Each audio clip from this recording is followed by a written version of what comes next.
और चलिए अब बढ़ते हैं आगे। सीएम योगी का मुरादाबाद और बिजनौर का दौरा है। सबसे पहले वो मुरादाबाद जाएंगे और चौधरी चरण सिंह की प्रतिमा का अनावरण करेंगे। किसान सम्मेलन को संबोधित भी करेंगे। मुख्यमंत्री योगी आदित्यनाथ और इन तमाम कार्यक्रमों को लेकर सुरक्षा व्यवस्था के पुख्ता इंतजाम किए गए हैं। प्रशासन की तरफ से पूरी तैयारियां की गई है। बड़ी खबर आपको बता रहे हैं, मुख्यमंत्री योगी आदित्यनाथ आज मुरादाबाद और बिजनौर के दौरे पर रहने वाले हैं। सबसे पहले मुख्यमंत्री योगी मुरादाबाद जाएंगे, चौधरी चरण सिंह की प्रतिमा का अनावरण करेंगे। किसान सम्मेलन को संबोधित भी करेंगे सीएम योगी। कार्यक्रम में 1 लाख किसानों के पहुंचने का दावा है। तो जाटलैंड में सीएम योगी मुरादाबाद और बिजनौर का दौरा कर रहे हैं। सबसे पहले मुरादाबाद जाएंगे और यहां पर चौधरी चरण सिंह की प्रतिमा का अनावरण करेंगे और किसान सम्मेलन को संबोधित भी करेंगे। और इन तमाम कार्यक्रमों को लेकर पूरी तरह से तैयारी प्रशासन की तरफ से की गई है और कार्यक्रम में 1 लाख किसानों के पहुंचने का दावा है। तो आज मुख्यमंत्री योगी आदित्यनाथ जाटलैंड में रहने वाले हैं और इसमें करीब लाखों की संख्या बताई जा रही कि किसान पहुंचेंगे। मुरादाबाद के बाद बिजनौर जाएंगे सीएम योगी आदित्यनाथ और बिजनौर में विकसित भारत संकल्प यात्रा में शामिल होंगे। लाभार्थियों को प्रमाण पत्र देंगे सीएम योगी। और बिजनौर से संवाददाता अभिषेक शर्मा हमारे साथ जुड़ गए हैं। अभिषेक, आज मुख्यमंत्री योगी आदित्यनाथ बिजनौर के दौरे पर रहने वाले हैं। दौरे को लेकर क्या कुछ तैयारियां की गई है?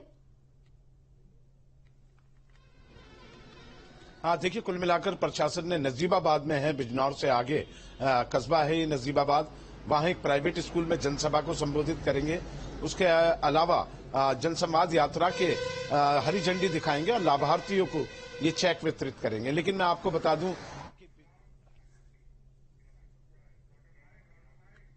नजीबाबाद लगातार पॉलिटिक्स ये पहली बार हुआ है। देखो, खोट तो सब में होते हैं और सभी पार्टियों में सब तरह के लोग होते हैं। कोशिश होती है कि एक नैतिकता की हम बात करते हैं सार्वजनिक जीवन में तो उसका पालन हो, लेकिन पहली बार हो रहा है कि सत्ताधारी पार्टी बिल्कुल पाक साफ है और जो कोई सत्ता छोड़ के अगर विपक्ष में चला जाए गलती से और चुनाव लड़ जाए तो तुरंत वो घेरे में आ जाता है।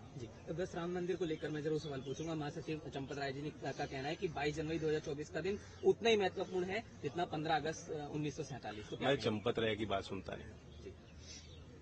और दिन को लेकर, अच्छा दिन को लेकर तो कुछ बता दीजिए कि वो दिन आपके हिसाब से कितना महत्वपूर्ण है।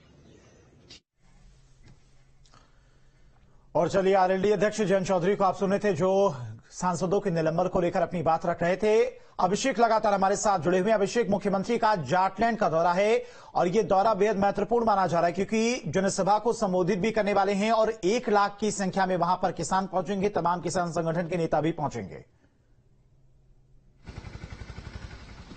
हाँ जी, कुल मिलाकर देखिए, पश्चिमी उत्तर प्रदेश में जाटों को साधना बीजेपी के लिए एक मुहिम के तहत है क्योंकि 2024 का इलेक्शन सिर पर है और जाटलैंड के अंदर जिस तरीके से लोकदल के वोटों में सेंध लगाई है बीजेपी ने, पिछले कई चुनावों से देखा जा रहा है कि जाट जो माना जाता था कि चौधरी अजीत सिंह की पार्टी के साथ हैं, लेकिन अब ऐसा नहीं रहा है। काफी संख्या में जो किसान और जाट हैं बीजेपी को वोट किया है और ऐसे में इसलिए चौधरी चरण सिंह की प्रतिमा का अनावरण मुरादाबाद में हो रहा है।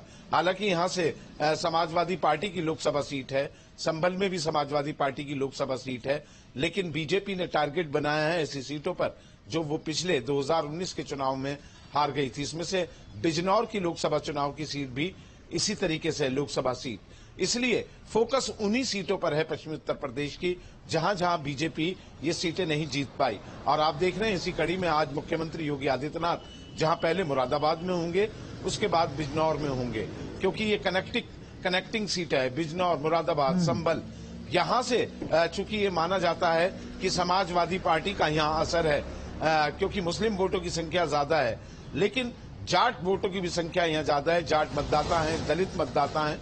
दलित और जाटों को बीजेपी चाहती है कि उनकी पार्टी की तरफ आए और आए भी हैं पिछले इलेक्शन में। इसलिए इस बार जो रणनीति बनी है कि 19 लोकसभा सीटें जो हैं पश्चिमी उत्तर प्रदेश की, उनमें से जो सीटें बीजेपी 2019 में हार गई थी, फोकस उन्हीं पर है और जीतने की कोशिश है 2024 में। इसलिए मुख्यमंत्री का दौरा एक तरीके से 2024 के चुनाव का आगाज आप इसे मान लीजिए अनौपचारिक रूप से, औपचारिक रूप से तो अभी नहीं, लेकिन अनौपचारिक रूप से ये तैयारियां शुरू हो गई हैं और अगुवाई मुख्यमंत्री योगी आदित्यनाथ करेंगे क्योंकि 2024 के इलेक्शन में मोदी के बाद सबसे बड़ा चेहरा मुख्यमंत्री योगी आदित्यनाथ ही रहने वाले हैं।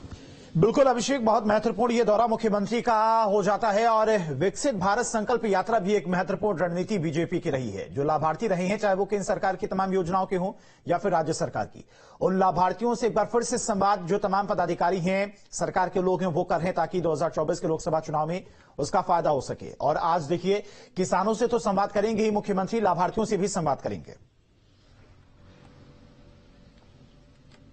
देखिए, एक बात समझनी होगी कि सत्ता में रहते हुए बीजेपी कितने कार्यक्रम करती है। विपक्ष के साथ जब हम लोग बैठते हैं और चर्चा होती है कि मोदी क्यों, योगी क्यों उत्तर प्रदेश में, तो आप देखिए लगातार बीजेपी के कार्यक्रम चल रहे हैं। अब ये संवाद यात्रा चल रही है, लगातार हर शहर में चल रही है। यहाँ तो खुद मुख्यमंत्री योगी आदित्यनाथ आ रहे हैं, लेकिन हर जिले के सांसद, विधायक हर कार्यक्रमों में उपस्थित रह रहे हैं। विपक्ष से अगर सवाल किया जाए कि इन आप 5 सालों में कितने कार्यक्रम जनता के बीच में आपने किए, जनता की समस्याओं की अगुवाई आपने क्या की, तो आपको आंकड़ा 0 दिखाई देगा। यही कारण है कि चुनावी मोड चुनाव आने पर नहीं होता बीजेपी का। जनता से संवाद कायम करने का आप देखिए कि कार्यकर्ता बहुत बिजी है। जितने नेता हैं उनके पास वो यही कहते मिलेंगे कि आज मुझे फला कार्यक्रम में जाना है, आज मुझे फला कार्यक्रम में।